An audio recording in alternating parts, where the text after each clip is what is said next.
Alors, Nina, continue, je vous en prie. Alors, bienvenue à nouveau, Sean.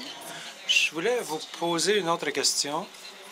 Si on pouvait, avant de passer à l'assistance, quelles leçons pouvons-nous tirer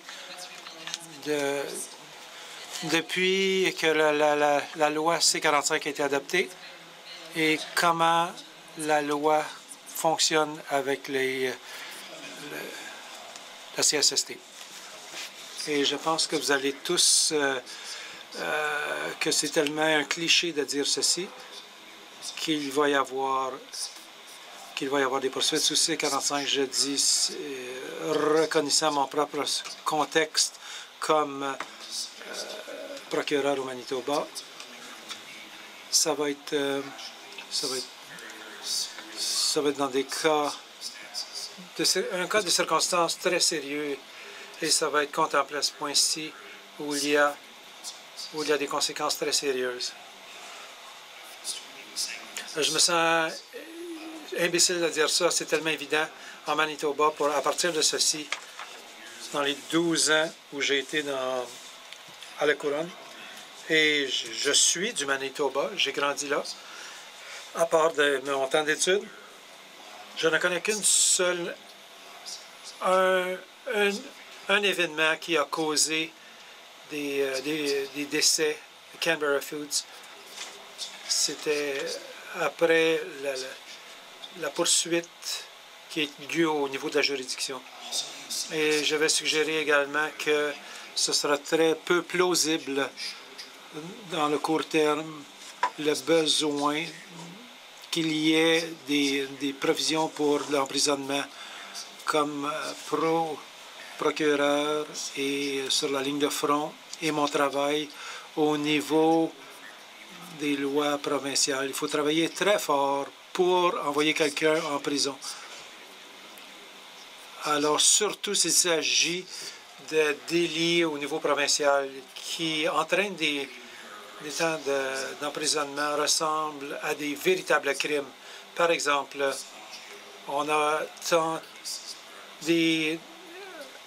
dans des cas où il y avait cruauté envers les animaux, on va chercher des peines d'emprisonnement pour la contrebande de tabac qui ressemble énormément à des cas de possession et de trafic et la contrebande de ce genre de crimes. Une autre leçon qu'on pourrait apprendre, c'est que pour que cette loi soit implantée au degré auquel il faudrait qu'il y ait une infusion de ressources dans les mesures de procédure suivies et de ressources policières. Je suis très fortuné de travailler avec un groupe d'enquêteurs. Ce sont des enquêtes spéciales à l'intérieur du chapitre. Alors, je suis très fortuné de la qualité des soumissions qu'on m'envoie. Il va falloir continuer à améliorer la responsabilité et du côté des ordonnances aussi, les amendes et montrer aux tribunaux que nous utilisons la poursuite comme un remède de dernier ressort et qu'une certaine partie du travail que l'on fait est extrajudiciaire en ce qui a trait à comment C-45 fonctionne. Aux côtés de la législature provinciale, je n'ai reçu quasiment rien de la police. En fait, j'ai reçu 2 demandes où on me demandait de déposer des accusations criminelles. L'une d'elles est sur mon bureau et le rapport de police était truffé de lacunes au point où je n'ai pas voulu l'examiner jusqu'à temps que je reçoive le rapport de la CSST. Je ne voulais pas refuser le travail. Je ne savais pas que j'aurais une alternative si j'aurais utilisé les normes prosécutoriales. Je sais qu'il y a... Le deuxième, c'est... Ça va être une poursuite provinciale. Ça va être sous une clause où les employeurs ont un devoir envers d'autres personnes et pas juste envers les travailleurs. Je pense que la chose la plus importante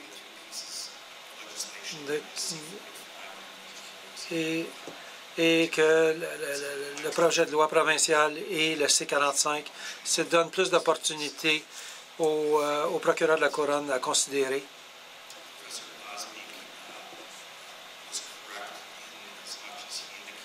Professeur Glasby, que la défense aura toujours un avantage en ce qui a trait à la législature provinciale par opposition aux tribunaux criminels.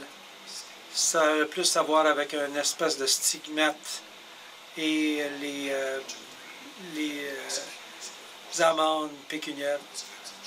Je ne sais pas. Pendant que les travailleurs doivent travailler sous des lois, couvert par un certain nombre de lois, les procureurs de couronne, nous sommes sous l'égide d'un certain nombre de politiques, mais aussi des obligations professionnelles que les procureurs doivent fonctionner sous un certain régime. Et s'il y avait une probabilité de condamnation, qu'il y avait des bonnes chances de condamnation, que nous ne lèverions pas le nez sur ces accusations. Et en parlant une fois de la perspective du Manitoba, il y a beaucoup de défis auxquels nous faisons face. Il y a 120 de nous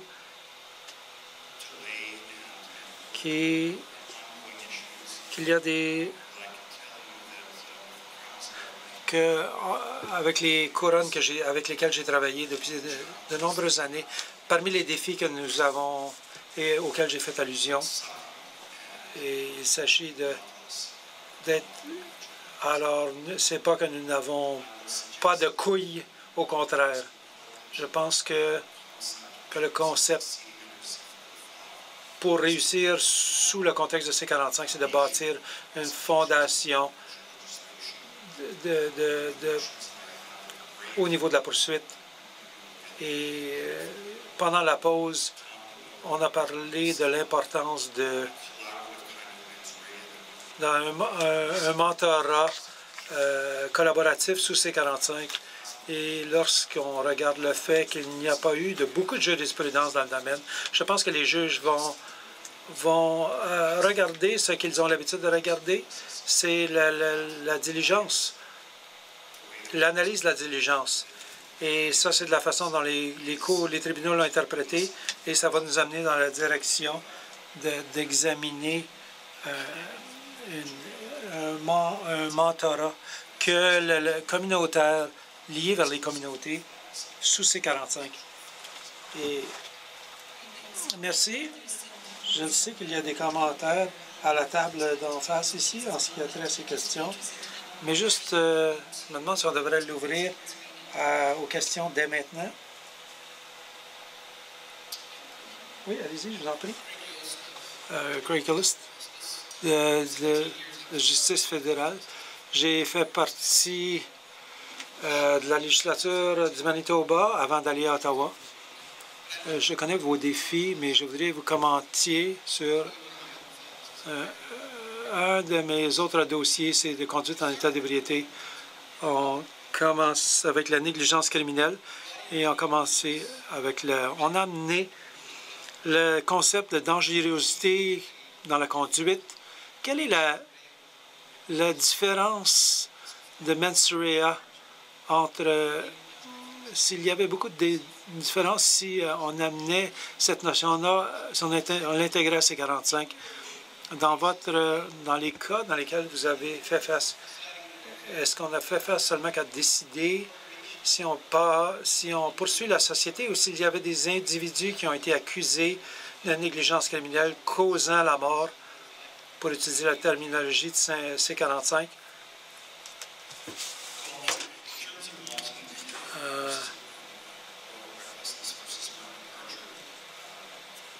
Évidemment, vous reconnaissez. Vous me posez une question hypothétique et je n'ai rien sur quoi baser ma réponse. Je n'ai jamais conduit une poursuite selon C-45.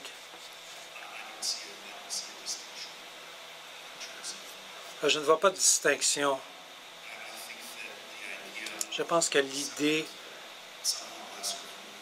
d'avoir une offense criminelle moins grave n'est pas nécessairement, ne donnera pas un coup de pouce. Je crois que quand on commence qu'on dit à quelqu'un qu'ils sont tellement... je pense que ça va être le problème quand on dit à quelqu'un de faire qu'une personne accepte la responsabilité, que c'est une conduite tellement extérieure à ce qu'on peut s'attendre d'un individu raisonnable. Alors, je pense que je serais plus confortable personnellement à poursuivre un cas d'écart de conduite plutôt qu'une personne négligente, criminellement négligente. En termes d'individus, il y a eu un cas où un individu a été trouvé coupable dans le cas de la CSST. J'ai fait une recommandation que C-45, ce ne serait pas été C-45, mais de négligence criminelle soit considéré. Et il s'agissait d'un individu. Et la décision a été faite au-dessus de ma tête que ça n'allait pas être. Jean-Guy Bourgeois du Conseil de travail du Manitoba. Ma question est pour Sean Brennan. Un commentaire que vous avez fait plus tôt à propos d'opter entre poursuivre la prosecution sous la CSST ou sous la C-45, sous les clauses de C-45.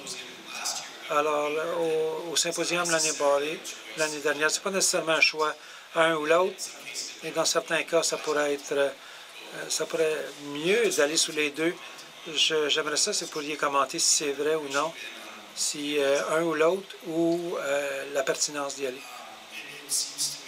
Ça m'apparaît que quand vous allez voir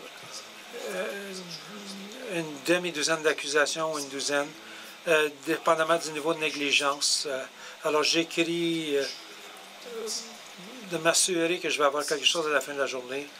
Il me semble que en tant qu'avocat de la poursuite, que vous utiliseriez les deux, ce n'est pas un choix. Vous utiliseriez les clauses aux deux lois. Il y a des exemples où les gens peuvent être accusés sous le fédéral et en même temps. Et à part des juges qui s'inclinent à la clause sententielle de totalité, je ne vois pas que ce soit un empêchement. Mais alors quand c'est une provision provinciale,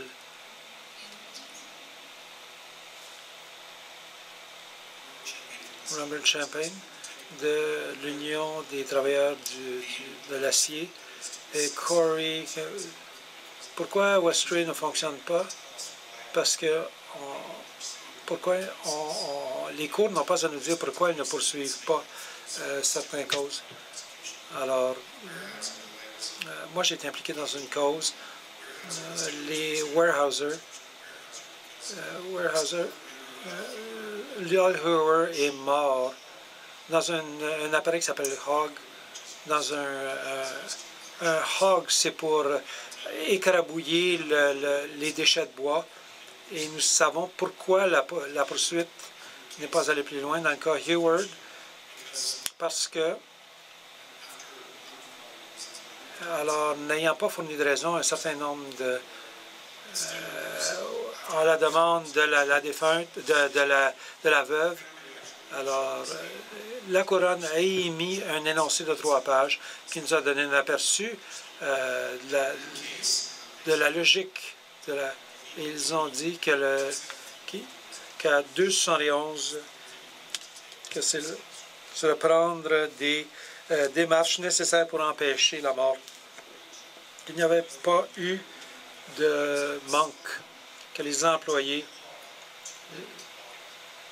les gens rentraient dans le hall pour le déboucher et il n'y avait pas d'obligation de prendre des démarches pour empêcher les gens de le faire parce qu'ils ne savaient pas que ça se faisait. Alors, l'évidence, ce qui est ressorti de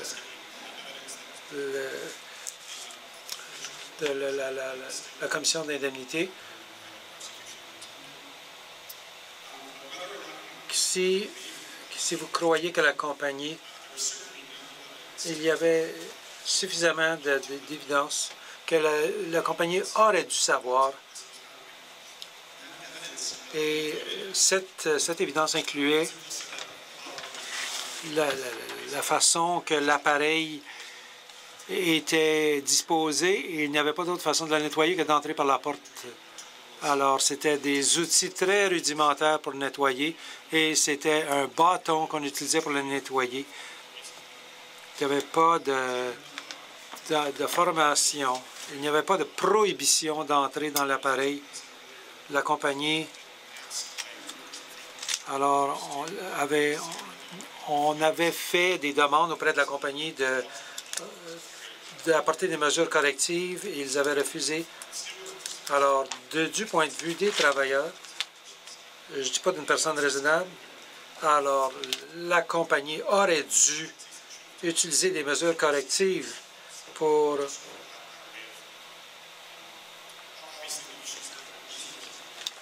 alors les ressources aussi. On voit pourquoi les procureurs ne vont pas plus loin, mais des fois, si on regarde les détails, on peut en venir à une conclusion très différente. Ce document est-il privilégié? Est-ce que c'est... Oui, c'est un communiqué de presse, en fait. J'aimerais ça voir ça, qu'on le mette sur le site web de Westray pour que nous puissions en avoir accès, nous autres mêmes. Je ne peux m'empêcher de commenter là-dessus. Je pense qu'il y a une indication qu'il y a de l'évidence que la commission des indemnités. Alors, c'est peut-être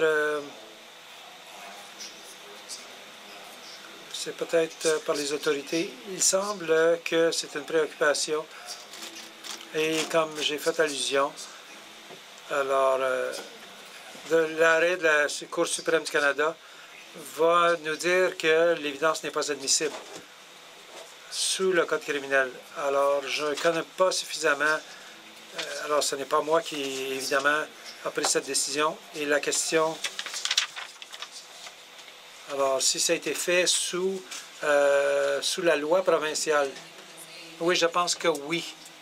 Il y a eu une amende sous l'aile. Alors, il y a eu un arrêt des procédures, mais il y a eu une amende qui a été émise. Si vous avez une couronne qui exerce de la discrétion et substituez votre discrétion à leur place.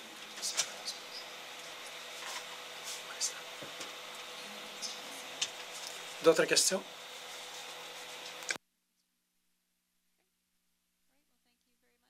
Merci beaucoup.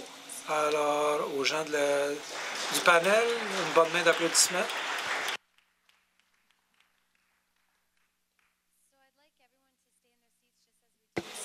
Alors, nous allons faire un changement rapide et nous allons voir notre tribune de policiers. Alors, messieurs, si vous voulez vous approcher.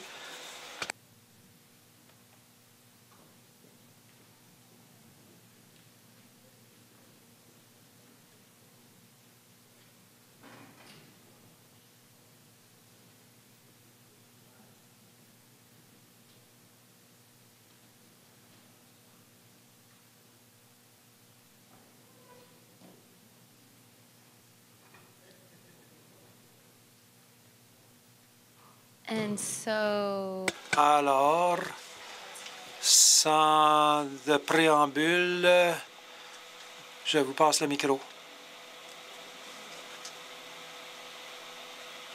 Ça fonctionne? Apparemment non. Je m'excuse. Voilà. Je pense que ça fonctionne. Alors, bon après-midi tout le monde. Le Pat Van Horn, je suis représentatif législatif ici à Canada des métallos. J'ai travaillé pour eux pour 23 ans d'une façon ou d'une autre.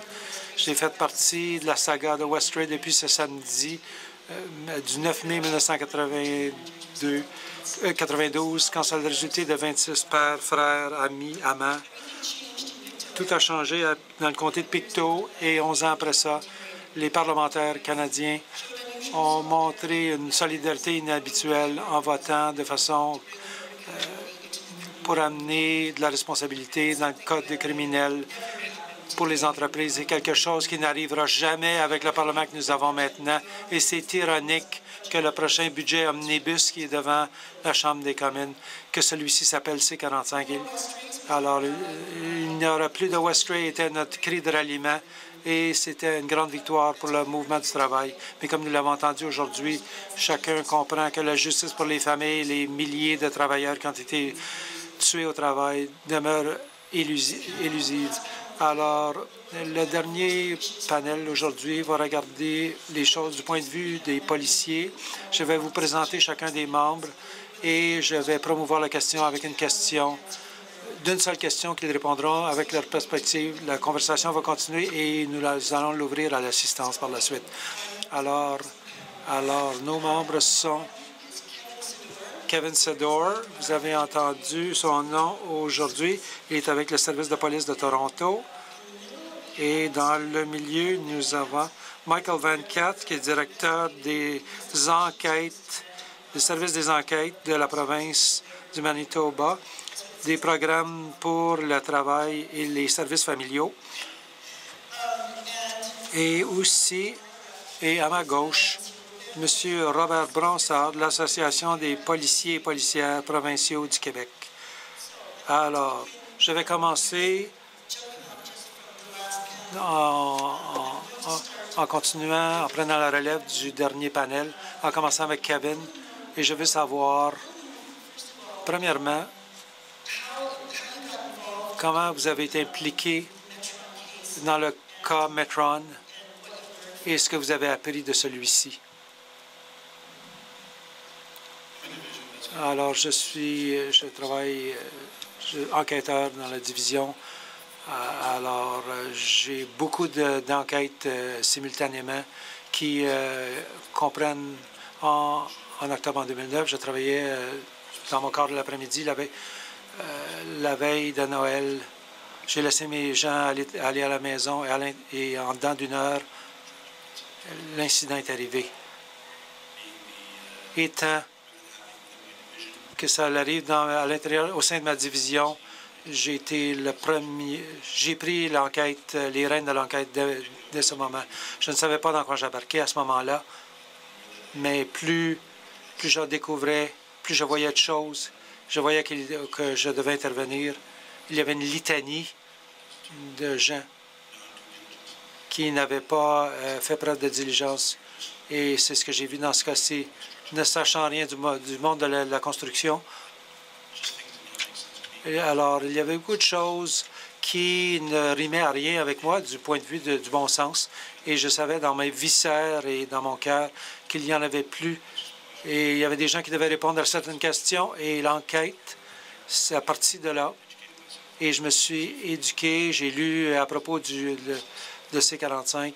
J'étais dans le processus de la disséquer lorsque j'ai reçu un coup de fil de Vernon True, qui était ici aujourd'hui, et nous avons eu une discussion au téléphone à ce moment-là, et je lui ai dit ce que je faisais. J'ai un C-45 pour les innocents. Alors, il me l'a passé de façon électronique. Alors, j'ai pu éliminer beaucoup de... Et j'en suis coupé à l'essentiel. Alors, j'ai disséqué la loi C-45 et 217. Alors, ça s'explique en soi. Mais dans le manque de diligence des gens, du volet responsabilité, alors ça m'apparaissait clair à ce moment-là, dans mon esprit, la direction que j'allais emprunter. Alors, l'enquête a duré une année, presque une année. Et il y a des accusations en octobre 2010 qui ont été déposées. Et nous sommes en plein milieu d'une enquête préliminaire normalement de 3 mois. En janvier, ça va continuer. Et j'ai entendu que 3 personnes qui ont été arrêtées. Ils ont séparé l'information. Les journées que l'enquête préliminaire, il y a eu des résolutions qui ont été adoptées qui étaient au-dessus de ma tête, en quelque sorte. Alors, ils ont plaidé coupable, le propriétaire et la société ont plaidé coupable. Qu'il y a une amende, 343 000 $, incluant les infractions au code criminel ainsi qu'à la loi et la surcharge aux victimes qui est reliée à certaines offenses.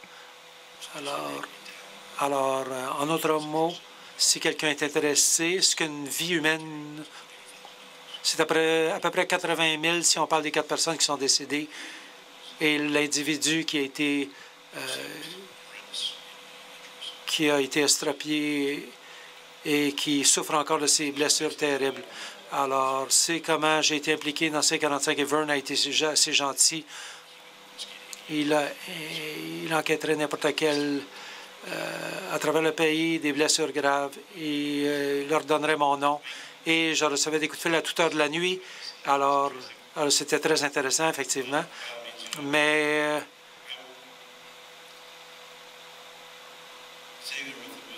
assis avec les femmes, les pères, les mères, les enfants des victimes de cette tragédie, il faut faire ce qu'il faut dans votre cœur. Il faut faire ce que l'un doit. Et à travers le Canada, tout le monde, les gens se disaient, il n'était pas question c'était pas de le faire, c'était plutôt comment. Alors, nous allons y entrer plus tard, mais Corey et ses acolytes ont préparé ce feuillet de blessures et de décès au travail. Alors, ça va peut-être diminuer le nombre de coups de fil qu'on me donne si on les distribue. Alors, c'est de la doctrine simple et ça résume tout ce que vous avez besoin de savoir pour commencer une enquête. Nous allons revenir à Kevin un peu plus tard sur la question de motivation, mais je voulais, Robert, s'il y a quelque chose unique au Québec qui pourrait rendre cet environnement différent et comment allez-vous mener vos enquêtes dans cette province? Je ne suis pas membre de la Sûreté du Québec. I would like to answer in English, but it will be more difficult for you to... J'aimerais répondre en anglais, mais ça va être très difficile que seul. Je ne suis pas membre de la Sûreté du Québec, donc je ne parlerai pas des méthodes d'investigation des policiers. Je suis un employé professionnel du syndicat des policiers de la Sûreté du Québec. Et je m'occupe de santé-sécurité. Cependant, donc, les enquêtes faites par les policiers lorsque survient un accident du travail, on l'a entendu à maintes reprises aujourd'hui, et ça change, et au Québec, c'est la même chose. Les policiers n'ont pas de formation particulière pour faire l'analyse des accidents du travail. Or, alors, ils interviennent avec les moyens qu'ils connaissent pour faire les enquêtes criminelles habituelles.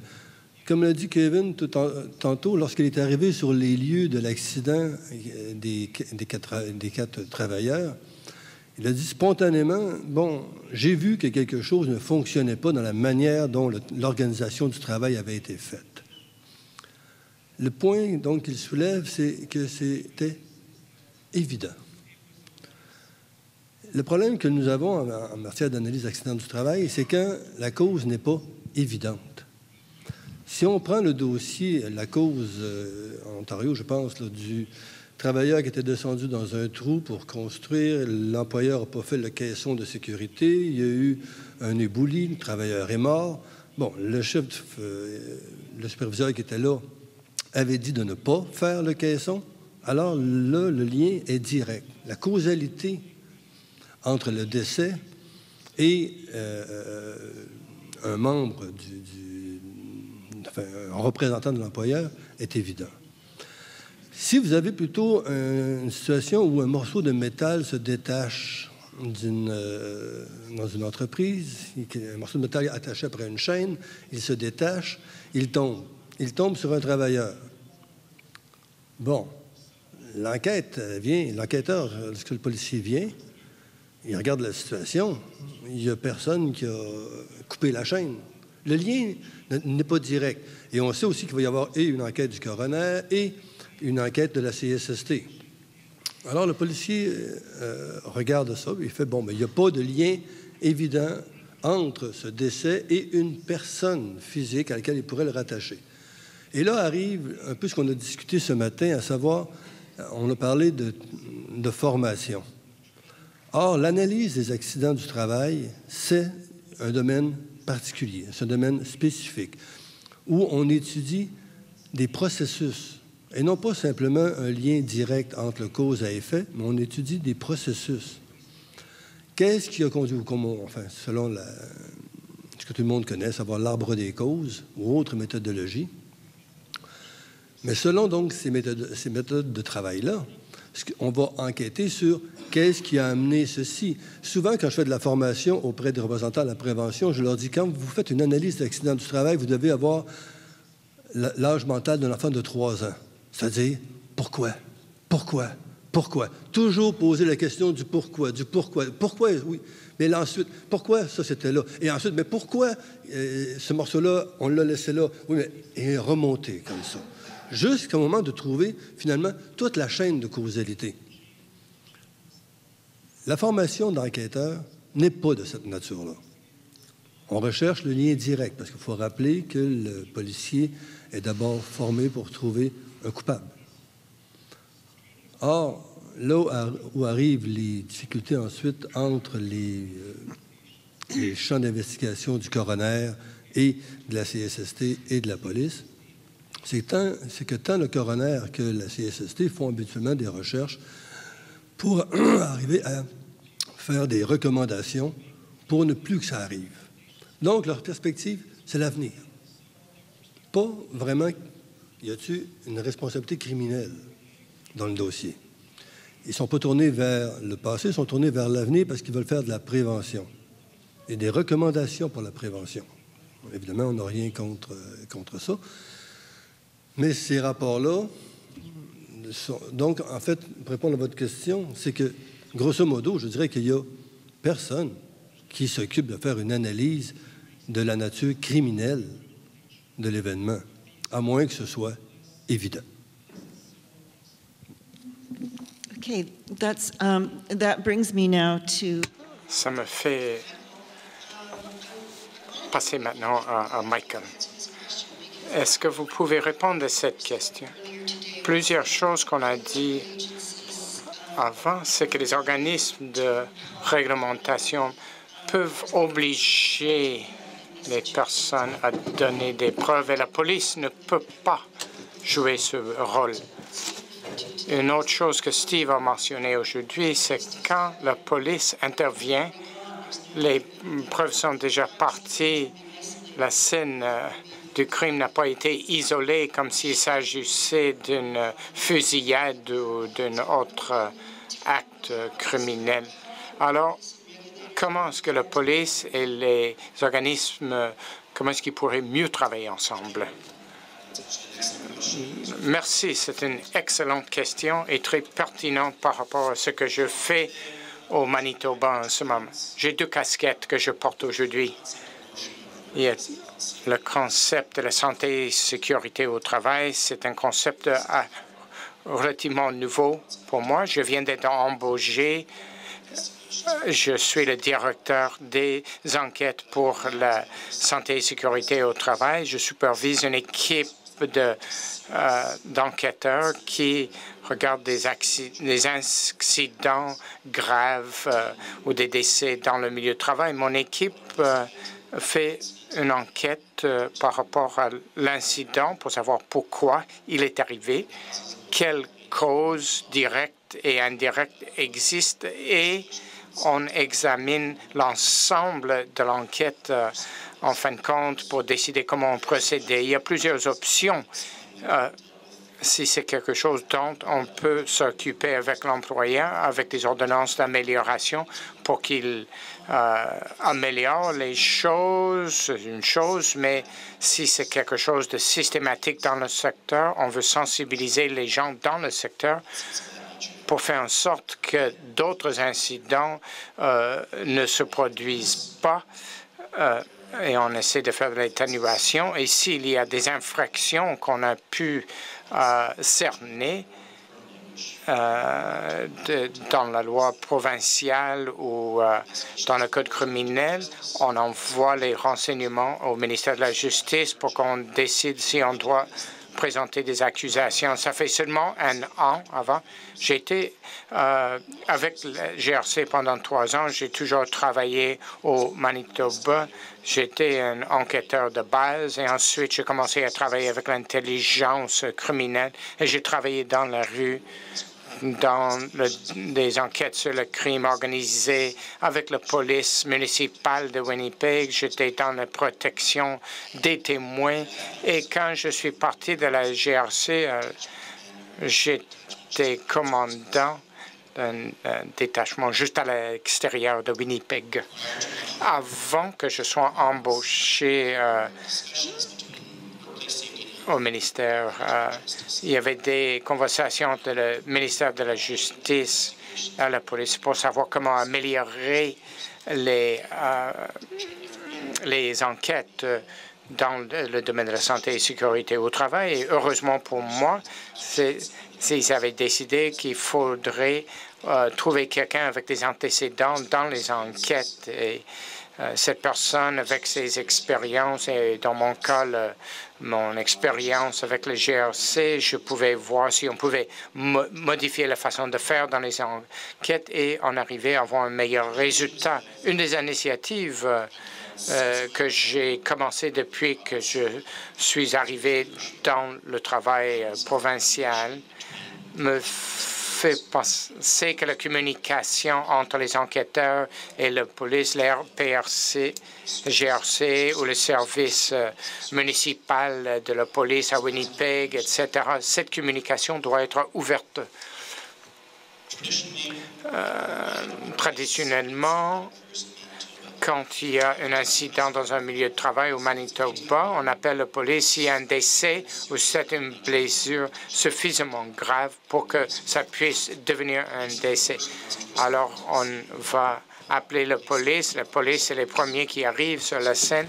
Les enquêteurs vont se présenter après. Mais normalement, c'est l'application, c'est les forces de l'ordre qui se présentent en premier. On va voir s'il y a des éléments criminels.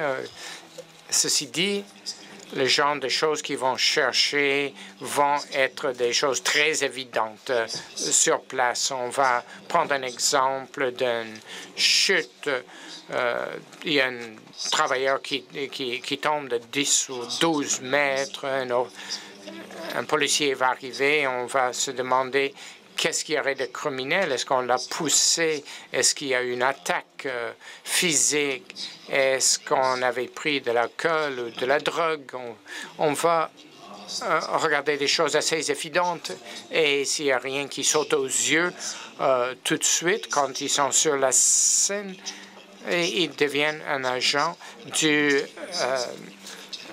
l'examinateur médical, c'est-à-dire le médecin légiste. Ils vont prendre toutes les preuves, et ils vont peut-être prendre des preuves physiques, ils vont prendre avec les témoins et parler avec le médecin légiste et ils vont demander aux autorités d'enlever le corps quand c'est possible et on va mener à bien une enquête et préparer tout un ensemble de documents qui vont être présentés aux médecins légistes et pour déterminer si on doit faire d'autres enquêtes ou d'investigations. Quand les policiers ont fini de travailler sur le site, ils le remettent aux responsables de la santé et sécurité au travail.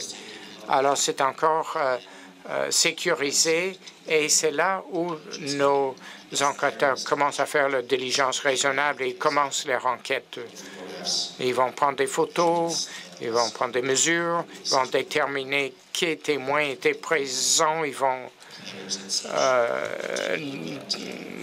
décider qui sont les joueurs, ils vont voir quels équipements, quelle machinerie étaient liés à l'accident et une fois qu'ils sont sûrs qu'ils n'ont plus besoin de maintenir la sécurité, c'est là on va ouvrir le site et ils continuent leur enquête après. Alors, pour répondre à la première question, comment est-ce qu'on peut assurer que la main gauche et la main droite sont en communication? C'est que les communications doivent être ouvertes, bien établies à l'avance. Et depuis que je suis arrivé, Manitoba, c'est une province assez petite. J'ai passé 23 ans. Je m'appelle 24. On me reconnaît partout quand je parle avec mes homologues de la GRC. Et c'est surtout des gens avec qui j'ai travaillé depuis 23 ans. Les gens me connaissent. On a un bon rapport de travail avec le GRC dans notre province. Je viens de regarder leur politique et leur procédure et comment le GRC réagit par rapport aux questions de santé et sécurité au travail. Et en travaillant avec eux dans le centre d'opération criminelle, on a pu peaufiner certaines choses pour améliorer la qualité du document. Et on veut rappeler aux constables qui doivent penser à la criminalité quand ils arrivent sur le site. C'est pas seulement une enquête selon la loi sur les mortalités criminelles. Maintenant, comme j'ai eu une expérience quand j'ai travaillé dans des enquêtes avec la police municipale, je connais beaucoup des policiers et je fais la même chose avec la GRC. Je regarde la politique et la procédure. Je vais essayer de mettre à jour les procédures et les politiques de notre domaine. On va regarder les GRC, la police municipale, et je vais peaufiner aussi ce que nous faisons pour qu'on soit sur la même longueur d'onde. Et donc, on doit avoir cette capacité de maintenir des communications ouvertes pour voir les ressemblances et les différences. Kevin, est-ce que vous pouvez parler des différences, ou vous deux? Mon collègue, c'est que c'est le ministère du Travail qui vous a engagé? Your employer. Who is your employer? My employer is the province of Manitoba. C'est la province de... Ça provient du... Le ministère du Travail qui t'engage, ça lance un message assez clair aux entreprises. S'ils mettent sur pied, alors, évidemment, on n'a pas ça au Québec, on n'a pas une unité provenant du ministère du Travail qui est mandatée pour faire les enquêtes et donc s'assurer par le fait même d'établir une coordination entre les différents services qui peuvent être impliqués. Et là, on arrive avec un problème structurel, ou un problème, en tout cas. Le Manitoba semble avoir apporté une solution structurelle, organisationnelle, à un problème qui a été soulevé à quelques reprises ce matin, à savoir comment s'assurer qu'il y aurait un suivi à l'enquête. Parce que les responsabilités sont fragmentées entre la police, la couronne, la CSST, le procureur de la couronne, qui, lui, va recevoir un dossier ou n'en recevra pas. Enfin, oui, il va recevoir un dossier, mais si lui-même n'a pas eu de formation particulière dans l'analyse des accidents du travail, Il ne peut pas non plus savoir qu'est-ce qu'il doit demander à l'enquêteur de faire de plus pour poursuivre son investigation afin de nourrir son propre dossier. Alors, on revient à la question de la formation. Si le Manitoba a mis ça sur pied, j'imagine que c'est parce qu'il voulait envoyer un message politique et clair aux entrepreneurs. Et ça m'apparaît un outil qui doit être... Enfin, il commence, mais c'est une idée extrêmement intéressante. Kevin? Just to expand on what... Pour aller un peu plus loin avec ce que Mike a dit sur le travail avec d'autres organismes de réglementation en Ontario. On travaille avec, par exemple, le ministère de la Justice et il y a plusieurs problèmes quand la police arrive sur le site et qu'il y a eu un accident sérieux industriel dans le domaine de la construction, par exemple. Avec le ministère du Travail, normalement, nous arrivons en premier, le ministère du Travail arrive après, on sécurise le site et eux, ils sont les experts pour être un site de construction, n'importe quelle sorte de machinerie. On va sécuriser le site pour qu'ils puissent faire leur enquête et on va trouver les témoins, on va identifier les témoins, on va parler avec les membres de la famille et on permet au ministère de la Justice de faire ce qu'il faut. Et à moins qu'ils aient terminé le travail, normalement, on va maintenir le site tel quel tant qu'ils n'ont pas terminé leur enquête. Nos légistes vont les aider avec les photographes, le transport des preuves, mais normalement, eux, ils font leur travail et on les appuie. Je sais de parler avec les autres policiers, les enquêteurs, c'est pour dire qu'il ne faut pas rester là sans rien faire, il faut jouer un rôle actif. Ça peut vouloir dire parler avec l'enquêteur du ministère pour dire « et il faut faire attention, qu'est-ce que vous avez entendu, qu'est-ce que vous avez vu, qu'est-ce qu'on vous a dit ?» Et mon collègue du GRC a dit vous commencez à parler, vous dites que vous êtes détective Seder, qu'est-ce qui se passe? Personne ne veut parler, c'est le silence total. Mais si c'est le ministère du Travail, eux, ils doivent parler avec... Et on est obligé de parler avec l'enquêteur du ministère. On n'a pas de choix. Mais ce qu'on lui dit ne peut pas être dit à nous. Alors, c'est une enquête parallèle, mais les choses sont en vase clos. On peut, si un enquêteur voit un certain équipement et qu'on pense plus tard qu'il y a la criminalité, ça c'est notre preuve. Ils ne peuvent pas nous remettre l'élément de la preuve parce qu'on ne peut pas s'en servir à moins que nous donne une autorisation par écrit. Alors, c'est difficile. Quand on fait ce genre d'enquête parallèle et en vase clos, on peut vous dire que vous pouvez parler avec John Smith. Il ne peut pas dire que John Smith m'a dit X, Y et Z. Et on doit faire très attention quand on est en train de faire l'enquête avec le ministère du Travail ou toute autre instance. J'ai vu par le passé que l'enquêteur du ministère et la police vont avoir un conflit. Et on va dire non, c'est mon site, non, c'est le vôtre. Alors,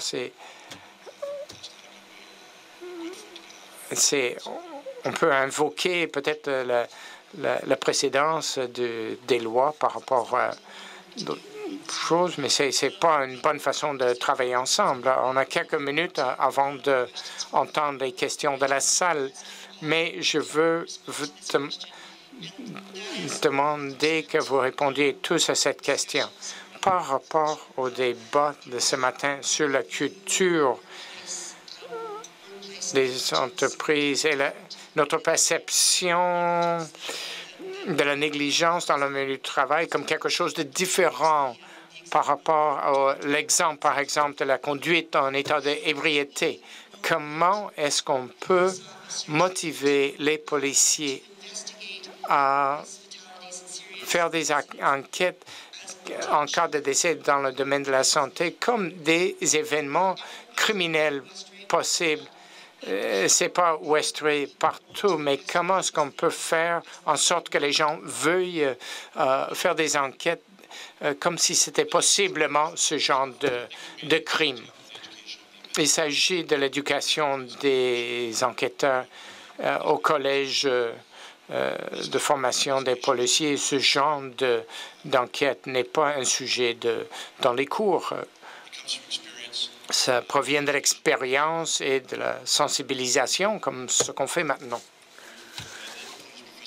Le professeur Johnston, si je ne me trompe pas, avait dit que la police sont plus ou moins programmés des événements commis par des individus avec mens rea. Ça, c'est la mentalité de la police. On cherche des individus qui ont commis un acte et qui avaient l'intention de commettre un acte criminel.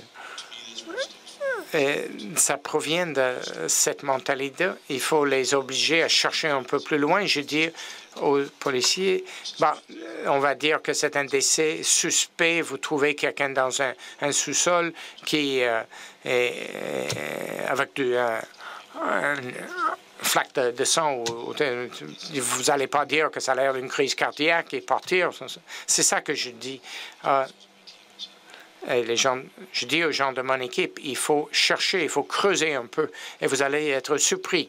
Mais il ne faut pas avoir la mentalité que tout accident ou mortalité soit un homicide non plus.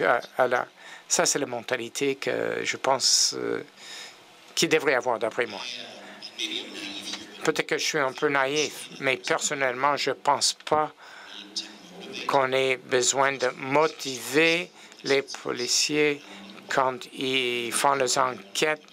Je suis d'accord avec Kevin. Il y a un manque de formation par rapport à la capacité de faire face à ce genre d'incident. Dans mon expérience personnelle, j'ai vu que les policiers, quand ils assistaient à un site d'un décès, une mortalité, et quand ils voient rien qui saute aux yeux, ils dépendent énormément des enquêteurs, nous sommes les experts, nous connaissons toutes les règles et les règlements. Moi, je sais que je répète, mais les communications sont très importantes. Si les enquêteurs trouvent des informations ou des preuves possibles qui suggèrent la criminalité, on va retourner dans les forces de l'ordre. On ne l'a pas encore fait au Manitoba, mais le ministère de la Justice au Manitoba devrait y participer. Quand on voit qu'il peut y avoir quelque chose de plus sinistre, on fait intervenir les agences et les organismes. Jusqu'à maintenant, je ne prévois pas de difficultés avec l'application avec les policiers qui devraient intervenir s'ils voient qu'il y a une raison. Je ne pense pas comme Michael. Je ne crois pas que les policiers ont besoin d'être motivés à faire une enquête de cette nature. C'est dans leur métier. Mais, on a dit la formation des enquêteurs en matière d'analyse des accidents du travail, qui est un mode particulier d'analyse, aurait besoin d'être raffinée. OK. Il y a aussi que la culture du risque chez les policiers existe. C'est-à-dire que c'est très difficile, quand on fait de la prévention en matière d'accidents du travail, d'intervenir auprès des policiers en leur disant « Faites attention aux risques ». Leur travail, c'est de prendre des risques. Pas inutile, évidemment, mais ça fait partie de la culture, et même du travail des policiers, que de prendre des risques. Alors, l'approche du risque est différente.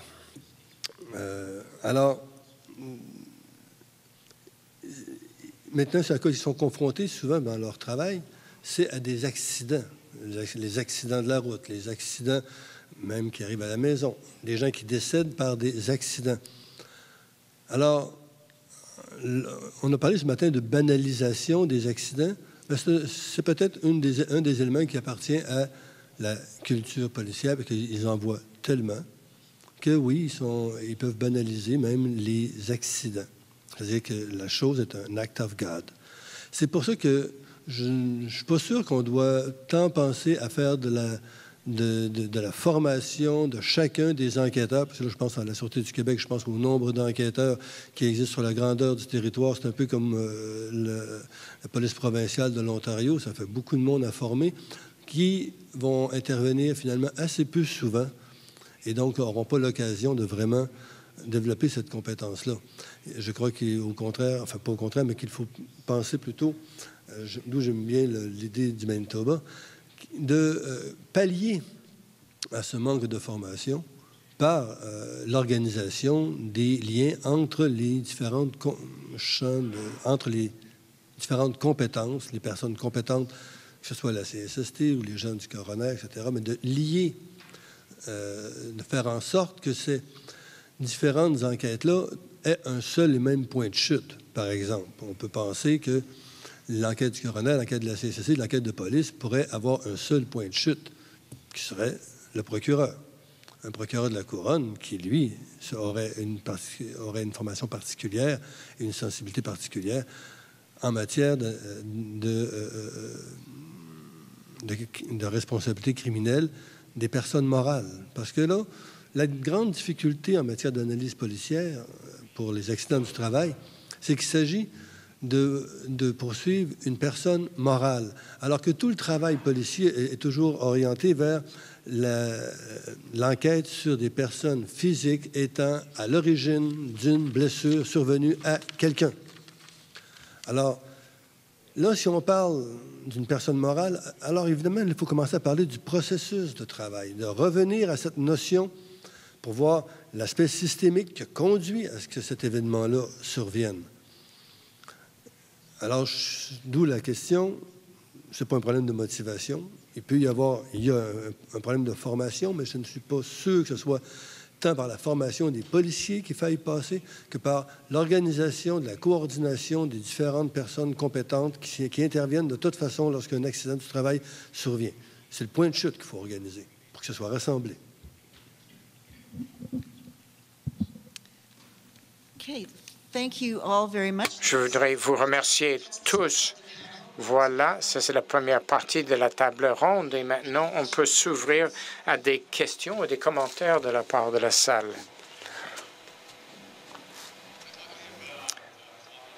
Un commentaire et une question. Moi, j'étais procureur à temps partiel pour les autorités de la conservation en Ontario. Quand on doit prouver qu'il y a eu violation d'une plaine d'inondation, on engage un témoin expert qui témoigne et la Cour dit effectivement que c'est une plaine d'inondation.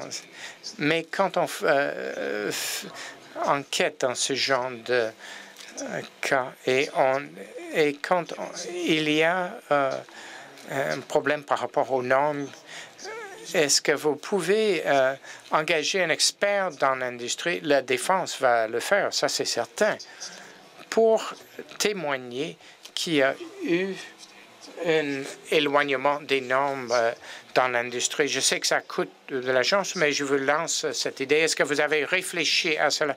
Je ne sais pas si c'est une question de police, mais est-ce qu'il y a quelqu'un qui voudrait y répondre?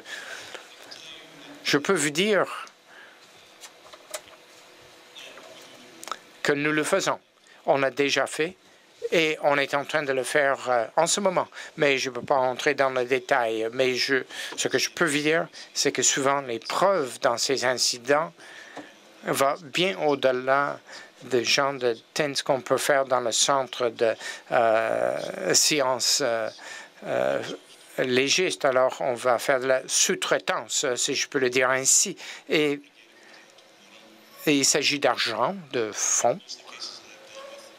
Dans la plupart des cas, c'est le ministère qui assume les responsabilités financières pour embaucher une source à l'externe. Il peut y avoir une sous-traitance, surtout dans la règle de la preuve et la continuité. Ça peut occasionner beaucoup de problèmes du point de vue de la police parce qu'on prend quelque chose. Voilà la preuve, et c'est la preuve la plus importante. il y a une machine de 2 tonnes et ça, on donne ça à quelqu'un d'autre. On ne sait pas quelle sorte de preuve on fait. Quelquefois, les preuves vont détruire la preuve. Mais oui, on va engager des experts qui sont normalement très compétents. Oui, Michael, est-ce que vous auriez un commentaire? Du point de vue de la législature du Manitoba, je ne suis pas au courant. Mais j'ai mon procureur de la Couronne. Avant de répondre trop vite, peut-être que oui, ça a été fait. Robert? Membre de la Sûreté du Québec, je ne peux pas répondre à cet aspect-là. Je ne connais pas toutes les enquêtes qui ont été faites, mais alors je ne me prononce pas à savoir s'il y en a eu ou non. C'est sûr qu'en tant que syndicat, parfois, nous, on va aller chercher du monde, mais c'est en tant que syndicat. C'est pas la police. Okay, this microphone over here. Great. Bonjour, je suis Kevin Rebeck de la Fédération du travail du Manitoba et je suis content d'être ici avec une bonne distribution du Manitoba. Dave de la GRC, Michael et vous avez entendu Sean également. Nous avons travaillé et je voudrais partager un peu d'informations et j'aurais des questions pour Al. Alors, le travail s'est impliqué dans ceci parce que c'est important parce que nous avons des membres qui mourront chaque année. Nous avons fait du lobbying, nous avons poussé le gouvernement et nous voulons changer les lois. Nous avons fait changer une loi et on aurait pensé que ça aurait fait une différence, mais malheureusement, l'application de cette loi-là, ça a posé plusieurs défis. Alors, nous avons travaillé à un niveau provincial pour essayer de le faire et je donne un crédit à l'OFL. J'ai vu ce qu'il faisait. Et nous devons stimuler cette conversation-là au Manitoba. Nous l'avons commencé il y a 2 ans et nous avons eu des bons pourparlers avec la GRC. Ils ont été très réceptifs. Le procureur général, son personnel, le ministre du Travail, le département de la Santé et Sécurité, le service de police. Nous avons beaucoup de dialogues et la plupart de ceux-ci étaient réceptifs et ouverts en regardant cette préoccupation. Et nous avons tous convenu qu'il y avait des lacunes, qu'il y avait des choses qui manquaient dans nos politiques, dans nos procédures que nous devons réparer, que nous devons fermer, que nous devons réparer ou faire fonctionner de la meilleure façon. Alors, nous avons regardé quelle était la meilleure façon pour faire ça. Alors que j'écoute les conférenciers parler, les panélistes ont fait référence à... On entend des grillons, et ainsi de suite. Alors, c'est quelque chose qu'on a entendu dans toutes les conversations avec les groupes. Nous entendons, la police ne peut pas rassembler de l'évidence de la même façon. Alors, nous sommes prêts à faire en sorte que ça arrive. Nous avons besoin de savoir ce qu'on a besoin. Nous pensions qu'en tant qu'activistes, en changeant la loi, ça aurait fonctionné. Et nous reconnaissons maintenant que tous d'entre nous, tous nos joueurs ici à cette table, nous voulons que la loi fonctionne, mais il y a des obstacles et nous frappons ces obstacles-là. Le recueil d'informations, d'évidence. Comment est-ce qu'on change ça? Est-ce que ça prend un autre changement de la loi, une autre politique? Alors, ma question aux panélistes est, si vous avez l'autorité, si vous avez le bon niveau de rémunération, les bonnes ressources, quelles ressources ou quels conseils, que ce soit l'application de la loi, quel changement voudriez-vous voir pour que ça fonctionne, pour nous aider? Je vais commencer avec Robert. J'ai commencé à répondre à votre question, je dirais tout à l'heure, en disant qu'il faut organiser un seul point de chute pour que l'ensemble des informations qui ont été ramassées dans le cadre des différentes analyses soient prises en charge par une seule personne ou un seul endroit. C'est la fragmentation du recueil de la preuve en ce moment qui pose problème, plus que n'importe quoi d'autre. Parce que ça manifeste une fragmentation des responsabilités. Or, moi, je pense que ça devrait échouer dans les mains d'un procureur de la Couronne pour que ce procureur-là rassemble ait en main l'ensemble des données. Et à partir de là, si ce procureur le considère utile, nécessaire, il pourra demander aux policiers un complément d'enquête. pour la dimension strictement criminelle. Sinon, je trouve que l'idée du Manitoba est quelque chose à explorer. Je vais d'ailleurs demander la carte à mon ami Michael tantôt, c'est sûr.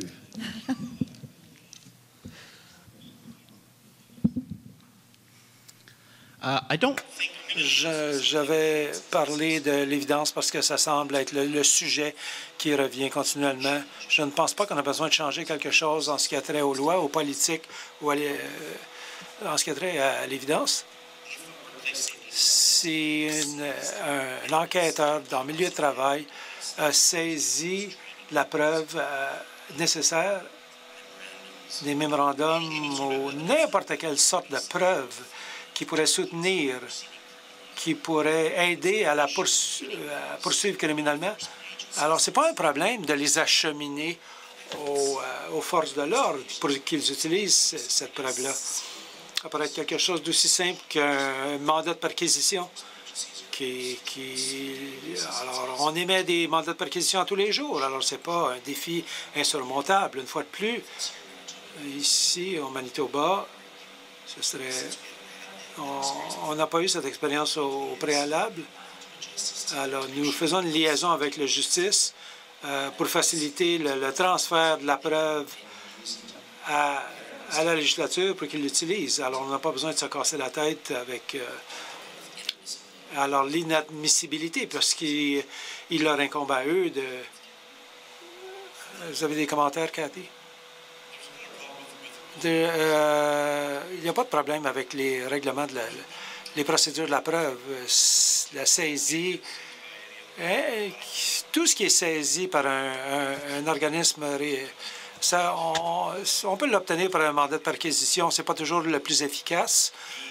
Le moyen le plus efficace, cependant, c'est mieux de le faire de cette façon-là que de le perdre en cours à une date ultérieure. Alors, le plus gros facteur avec lequel j'ai eu, c'est la fiabilité des dépositions des témoins.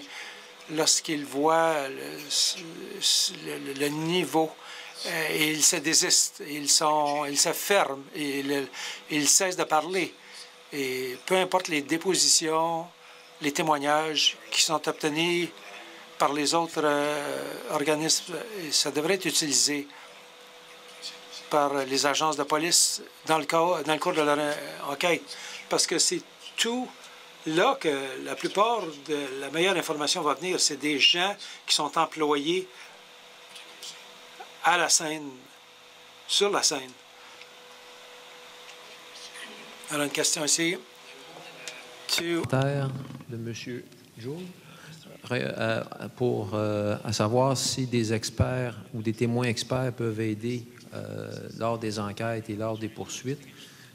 Pour avoir travaillé comme témoin expert ou avoir été en contact avec des experts depuis Commission d'enquête Belmoral, tant pour être expert pour des syndicats, CSST, ordre professionnel et entreprises privées. Donc, j'ai fait tous les côtés. Donc, je ne pouvais pas me colorer d'un côté ou de l'autre. Je pense du point de vue neutralité, ça va. Ce que je peux vous dire, c'est que l'expert apporte une connaissance fine du milieu, des équipements, de ce qui est utilisé. Et dans beaucoup de cas, ceci a contribué à une compréhension des témoignages déjà recueillis. Je me souviens de cas où un avocat me disait « ce témoignage-là, ce témoin-là n'est pas fiable. Je ne m'en vais pas en cours avec lui. Je me fais, comme on dit en québécois, planter. Ça ne fonctionnera pas. » Je lis le témoignage et je lui dis « ce que le témoin vient de décrire, c'est telle pièce d'équipement. Regarde. C'est bien tel genre de choses. » Pour une personne non informée, qui débute dans le métier, c'est normal de décrire l'objet de cette façon-là. Donc, ce qu'il te décrit ici, c'est telle chose, telle chose, telle chose. C'est une narration correcte, exacte des événements et des faits et des équipements utilisés. Et soudainement, après 2 témoignages qu'on a revus comme ça, son témoin est devenu un témoin solide. Et là, il était prêt à aller au front. Donc, au contraire, j'ai vu des cas où il n'y a pas eu de poursuite parce que l'avocat s'est rendu compte que le rapport technique était en contradiction, avait une contradiction flagrante et que n'importe quel expert de la partie adverse pouvait le démolir au tout début.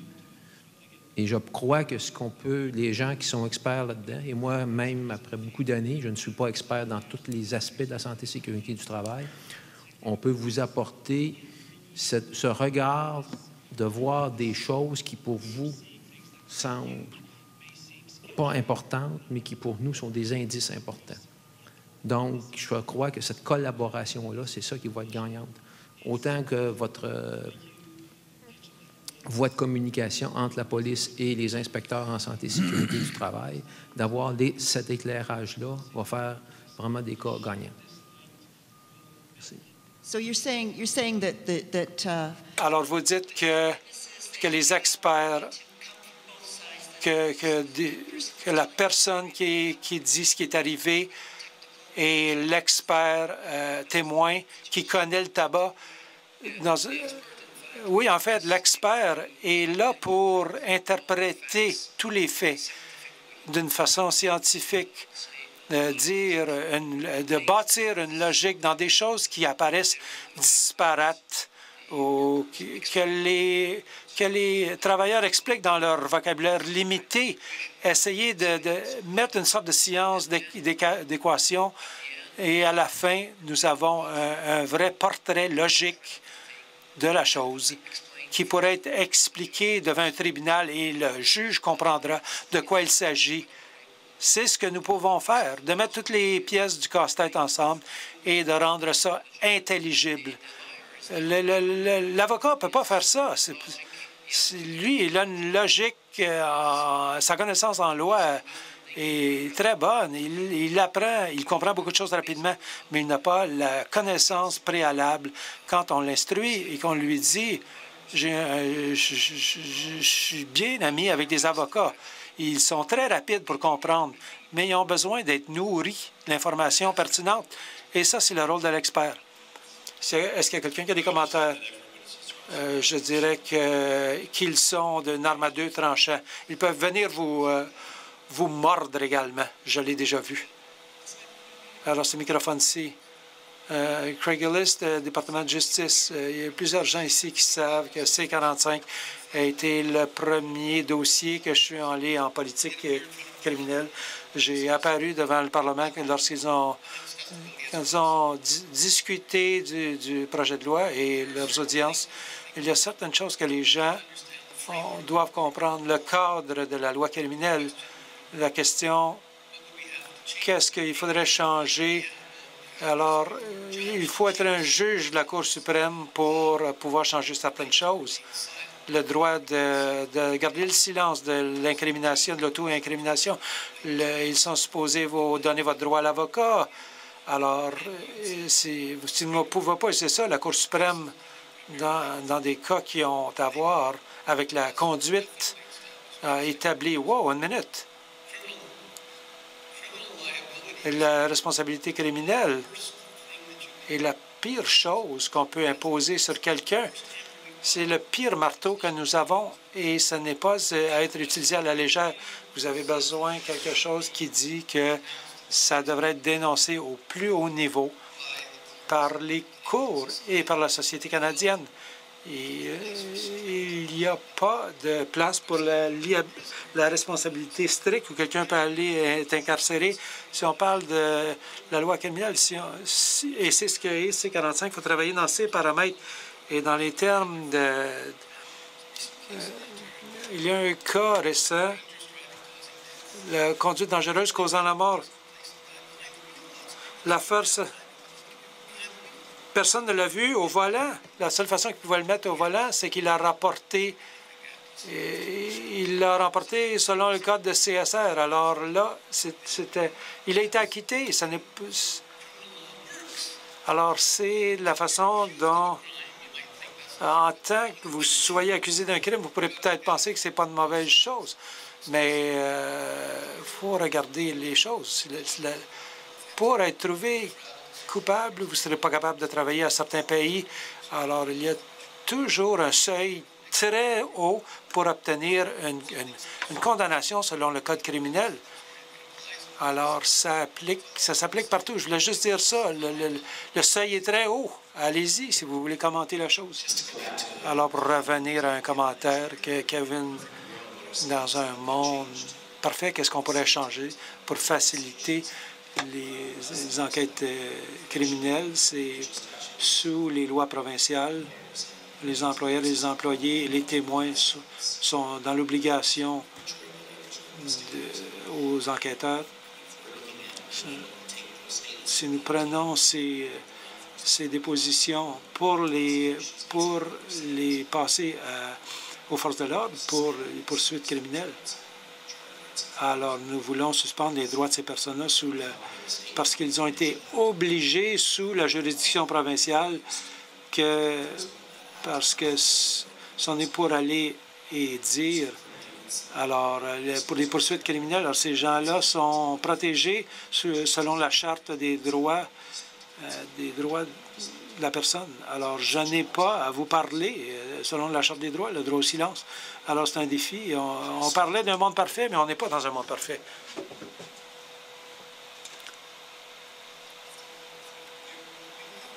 Moi, j'ai un commentaire. C'est pas vraiment dirigé à vous. C'est pas plus ou moins pertinent à propos des enquêtes de police, mais c'est le genre de commentaire que j'ai besoin de faire à un moment donné dans des rencontres de ce genre. C'est le genre de commentaire où les gens vont me regarder, je pense que je peux être une épine dans le flanc.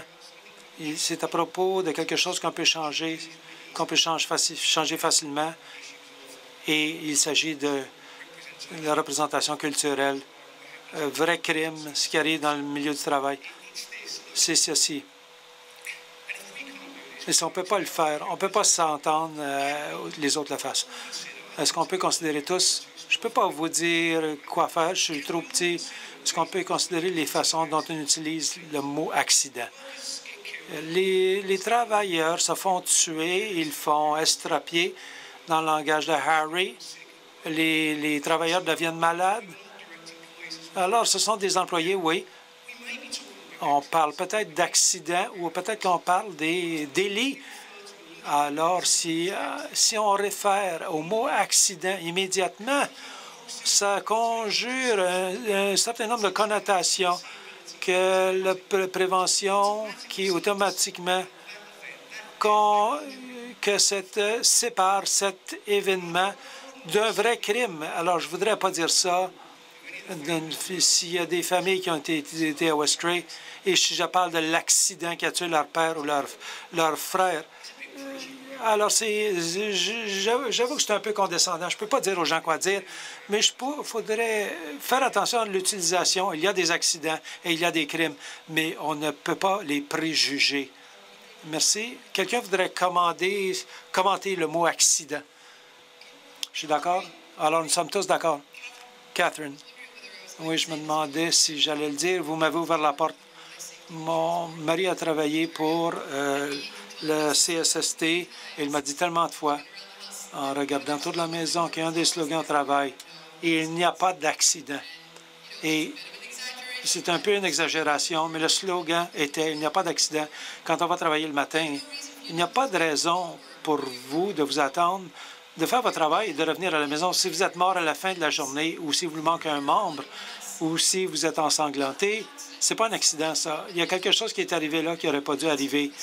Et c'est le point de départ. C'est quelque chose qui ne devrait pas arriver. Personne ne va travailler dans l'attente de ne pas revenir à la maison. Alors, c'est plus qu'un accident qui est arrivé là. C'est le point de départ. Et ce serait rare. Et si on disait, oui, c'était juste un accident, alors je voulais juste vous soumettre le tout. Merci, Catherine. Oui, il y a quelqu'un au microphone.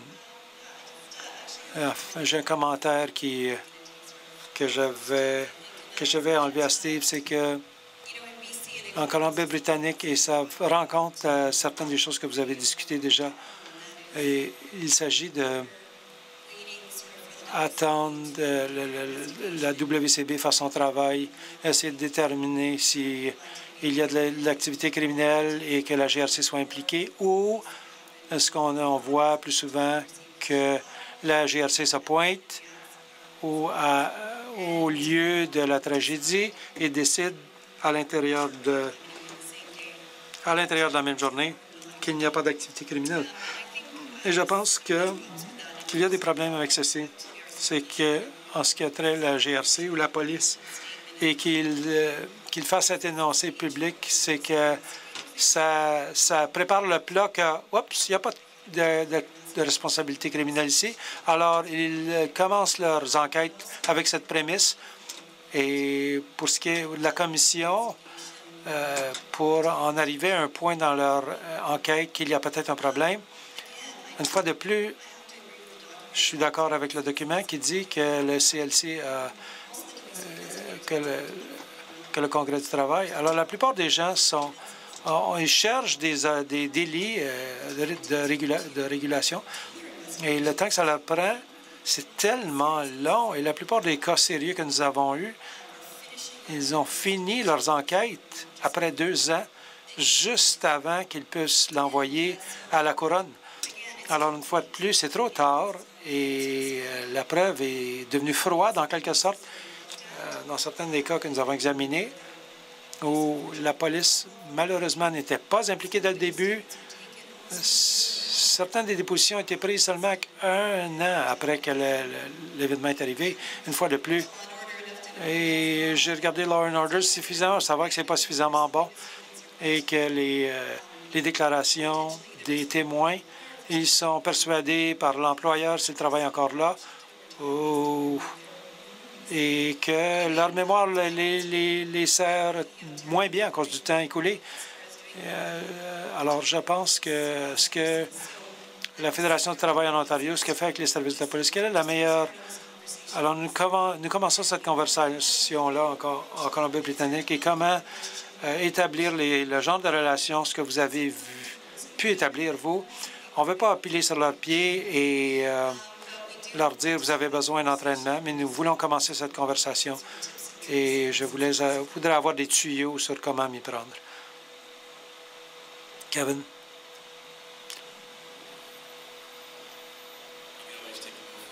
Je pourrais leur payer une bière, peut-être, quelque chose de genre. C'est avec la plupart des services des forces de l'ordre. Et aller conduire par la suite? Oui, effectivement. Je ne sais pas comment répondre, quelle sorte de truc, quelle sorte de tuyau. Peut-être avoir quelque chose de cette nature en Colombie-Britannique, une conférence ou un symposium. Ça n'a pas besoin d'être aussi élaboré que ceci, mais juste partager des idées, utiliser certains du matériel qui est utilisé ici. Alors, les mettre dans leur valise et faire en sorte qu'ils jettent un coup d'œil dessus. Ce n'est pas que nous ne voulons pas mener ces enquêtes. Ce n'est pas que nous dérobons à nos responsabilités. Beaucoup d'enquêteurs ne savent pas. Ils savent. Ils connaissent le code selon la négligence criminelle causant la mort, mais on ne sait pas quels sont les éléments du délit. Nous sommes programmés pour regarder l'individu qui a un délit avec une idée préconçue. Alors, il s'agit de changer la mentalité et je sais qu'en parlant avec des policiers à travers le pays, qu'ils commencent à creuser dans ceci.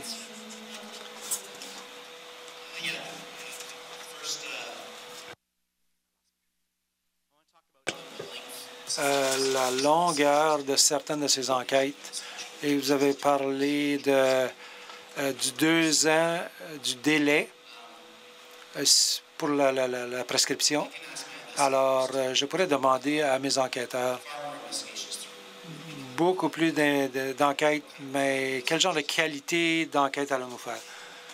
Alors, en coupant les coins et en regardant les façons d'en faire plus et de concentrer plus en chiffres qu'en qualité, qualité d'enquête, alors j'ai un problème avec ça. Les défis que le milieu du travail, lorsqu'ils conduisent leurs enquêtes, c'est qu'ils ont besoin et qu'ils font affaire avec des agences de l'externe, avec des firmes d'ingénierie qui attendent des rapports sur l'équipement qui est examiné. Peut-être qu'ils vont attendre des résultats d'autopsie du coroner en chef qui peuvent être d'une importance cruciale dans le cadre d'une enquête. Faire de liaison avec nos différents corps de police pour la documentation et pour savoir s'ils effectuent un suivi. Alors, également, pour ne pas mentionner, ce n'est pas une excuse, mais c'est un fait que les ressources sont une question. Si j'avais 10 sous chaque fois que j'ai entendu l'expression « faire plus avec moins », je serais couché sur une plage au Belize avec un mojito dans mes mains. Mais je sais que c'est un fait avec lequel nous devons composer. Et ceci étant dit, d'un point de vue manitobain, notre cible pour nos enquêtes, nous voulons qu'elle soit complétée à l'intérieur d'une année. Et c'est ce à quoi nous voulons. Lorsque l'année est terminée, s'il y a des suivis ou de la peaufinage à faire, nous avons encore une année à notre disposition. D'autres agences, d'autres provinces n'auraient peut-être pas ce luxe-là ou cette opportunité-là. Mais c'est ce que nous visons. Concerne, ce n'est pas un conseil que je peux vous donner ou c'est exportable, mais nous, ce qu'on a fait au syndicat, parce que je travaille pour un syndicat, c'est qu'on a formé nos directeurs syndicaux, qui sont également les représentants de la prévention, à toute cette histoire de négligence criminelle. Ils sont tous formés sur C45. Si bien que l'employeur sait que les représentants de la prévention sont formés pour examiner ces questions-là en particulier, ce qui fait une pression sur tous les gestionnaires à l'intérieur de l'entreprise. Alors, la manière dont on a trouvé de sensibiliser la police, c'était de sensibiliser l'employeur, qui est la police. OK? Okay, thank you. And I think we have time for one more. Si nous avons suffisamment de temps pour une question, un commentaire rapide. Les difficultés, comment la preuve est recueillie, comment elle peut être utilisée, dépendamment si elle est obtenue par la santé et sécurité ou par la police, ou la charte des droits et libertés est inclus. Je pense que c'est Sean qui en a parlé, que Charterson Lynn, c'était une décision de la Cour suprême qui est sortie en 2002